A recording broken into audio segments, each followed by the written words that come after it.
Ini bukan sebuah rekayasa, tapi memang apa yang diberikan penilaian yang objektif. Nah, malam ini acaranya menurut saya sih meriah ya, meriah, dan kemudian apa nilainya juga apa di atas rata-rata dari pelaksanaan sebelumnya. Dan tadi kita lihat bahwa dihadiri semua orang yang daerah yang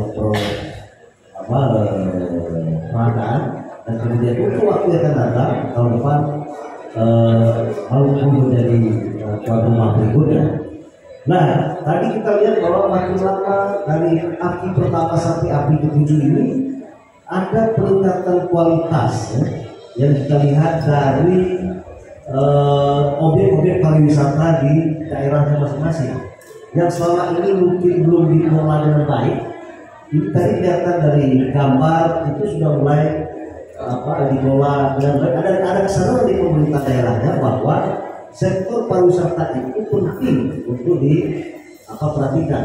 Karena bagaimanapun juga dalam situasi yang sulit seperti pandemi kemarin, ternyata pariwisata itu memberikan sumbangsi yang cukup untuk pembangunan atau perkembangan ekonomi di daerah tersebut. Sekali lagi kami mengucapkan dari mengucapkan selamat kepada pemerintah Provinsi Aceh, ya, baik penduduk dan DPR-nya, dan terima kasih semua kepada pihak kementerian dari desa, kemudian Kumham, Lingkungan Hidup dan Pariwisata yang hadir menyaksikan langsung dan memberikan penghargaan kepada teman-teman dari pemerintah daerah. Dan satu hal lagi, sudah ada kesadaran di tingkat pemerintah daerah itu bahwa yang unik di daerahnya itu didaftarkan di hakim, ya, hak kekayaan intelektual. Yang itu dulu nggak pernah ada kesadaran untuk pariwisata dan produk-produk kerajinan itu didaftarkan di hakim, sehingga kita menuju kalau di Singapura sekarang sudah mulai maju kebaya, mereka mendaftarkan kebaya itu sebenarnya aslinya melayu di Indonesia. Hal seperti itu sudah ada kesadaran yang menurut saya luar biasa. Seperti ini mungkin Pak Samsul menambahkan. Terima kasih. Assalamualaikum warahmatullahi wabarakatuh. Saya Samsul Widodo, saya staf ahli Menteri Bidang Hubungan Antar Lembaga, dan saya pertama kali ini untuk hadir secara langsung. Sebelumnya juga mendapat laporan, dan pertama ke Pak Rio selaku advisor ya, pembina dari Anugerah Pesona Indonesia. Saya pikir selamat. Ini hal yang luar biasa karena ketujuh, dan tadi kualitasnya dari tahun ke tahun semakin naik. Dan kedua, saya ucapkan selamat ke Provinsi Aceh gitu ya, menjadi juara favorit.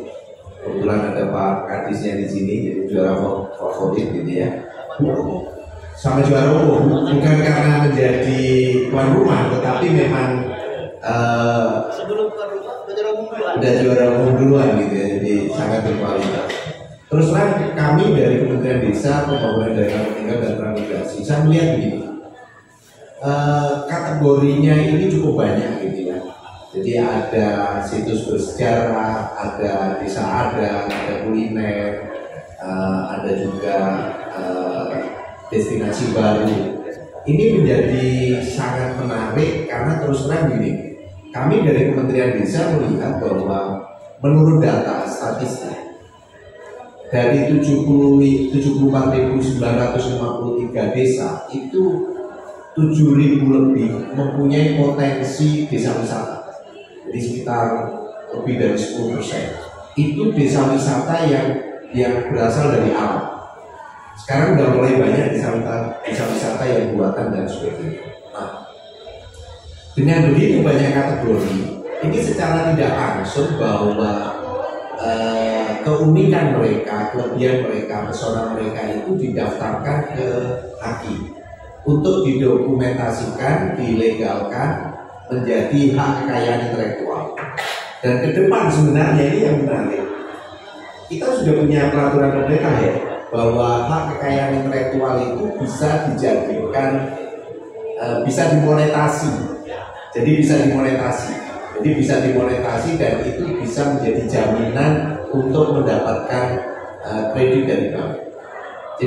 Jadi ini sesuatu yang mungkin tanpa sengaja, tetapi terbangun satu sistem yang sangat baik sehingga pemerintah daerah itu menjadi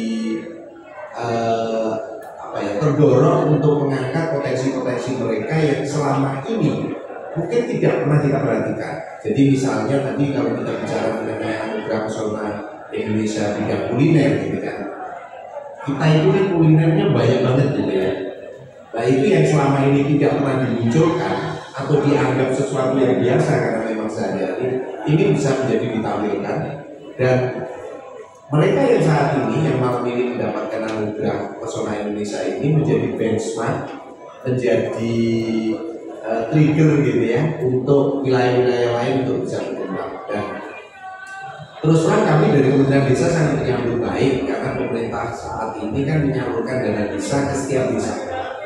Jadi kalau dari tahun 2015 sampai sekarang itu sudah lebih dari 450 triliun dana desa. Dan rata-rata di desa itu sekitar 1 miliar. Bahkan kalau tadi misalnya cerita mengenai Maluku Barat Daya, itu desa-desa mereka rata-rata bisa 2 miliar dapat dari dana desa. Jadi artinya dari sisi anggaran itu sudah ada. Tinggal bagaimana itu dimanfaatkan untuk aktivitas produktif sehingga mereka nanti bisa terlibat aktif di dalam anugerah pesona Indonesia. Dan ini menjadi sangat menarik karena mungkin ini salah satu event yang kita saling bisa berkunjung gitu ya, dengan menampilkan keunikan masing-masing gitu ya. Jadi dari tadi yang hadir itu kan begitu banyak kabupaten, dan mungkin tahun depan saya yakin rombongan dari Aceh pasti akan ke Ambon gitu ya, yang dulu nggak pernah kepikir gitu ya. Jadi dengan begini kita bisa saling bertukar pengetahuan, saling bertukar cerita-cerita menarik yang selama ini ada di Indonesia. Dan saya pikir sukses untuk anugerah pesona Indonesia Pak Bio, dan semoga dari tahun ke tahun ini menjadi semakin berkualitas, semakin mampu menampilkan keunikan dan keindahan. Tadi pagi saya cerita dengan Pak Arik, kalau kita ada kegiatan itu selalu muncul pedagang-pedagang gitu ya. Baik itu hanya kegiatan tarkam gitu ya, pertandingan bola antar kampung. Karena apa? Aktivitas seperti ini akan selalu mendorong aktivitas ekonomi. Desa wisata itu selalu akan mendorong aktivitas ekonomi yang lain. Jadi sebenarnya ini yang disebut dengan ekonomi kreatif, dan kita sangat kaya karena itu. Saya rasa itu. Terima kasih. Baik, terima kasih. Saya ingin menyampaikan bahwa suara umum di sini sebenarnya ada 3 karena pemerintah provinsi nggak mungkin bekerja sendiri. Pertama, kita kolaborasi dengan pemerintah daerah. Kita dengan kondisi ini tahu bahwa desa dan kekuatan, jadi kita mengadakan seluruh masyarakat dan kabupaten harus adaptif. Jadi ini ada kreatif supaya menimbulkan efek atau kita mulai kembali ke umum. Kami melakukan aktivitas dengan efisien. Alhamdulillah kerja keras dengan kolaboratif, adaptif dan kreatif ini tidak melahirkan dan membuahkan hasil Aceh kembali menyabet warna umum yang kedua. Dan insya Allah mudah-mudahan ke depan kita akan lebih semangat lagi. Itu persaingan yang akan semakin. Karena saya juga akan tidak ada yang menjadi rahasia kita. Terima kasih untuk teman-teman terlibat dan untuk yang beberapa ini mungkin sangat bekerja yang selain pikiran, tenaga dan keluarkan juga mungkin sudah menjalankan programnya. Thank you so much. Insyaallah kerja keras ini tidak sudah terlihat hasilnya. Terima kasih untuk Pak PJ Gubernur Aceh yang terus mensupport Dinas Kebudayaan dan Pariwisata Aceh, pada Pak Sekda dan seluruh jajaran pimpinan di pemerintah provinsi Aceh.